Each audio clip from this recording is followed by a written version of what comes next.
அன்பின் வாழ்த்துக்கள். இந்த நாளிலும் கூட சங்கீதம் கடைசி 1 கடைசியில் வாசிக்கிறார், கர்த்தர் நீதிமான்களின் வழியை அறிந்திருக்கிறார், துன்மார்க்கனுடைய வழியோ அழியும் என்று சொல்லியிருக்கிறார்.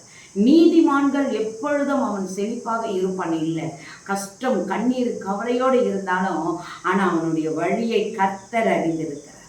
கர்த்தர் அறிந்திருக்கிறார்.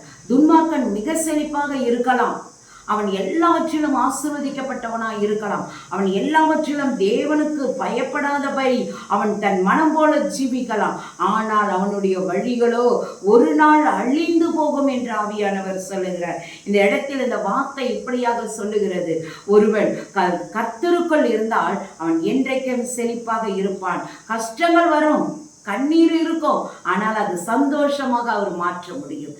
தேவாவியானவர் இந்த நாளில் சொல்லுகிறார், நீதிமான்கள் வழி என்றைக்கும் நிலைச்சு இருக்கும். இங்கே நம்ம மறிச்சாலும் நாளைக்கு அங்கே போய் இருப்போம். அதுதான் நீதிமான்களுடைய வழி. இந்த இடத்துல நம்ம செழிப்பாக கம்பீரமாக வாழ்ந்து சந்தோஷமாக இருக்கலாம், ஆனால் அந்த வழி ஒரு நாள் அழிந்து போகும்.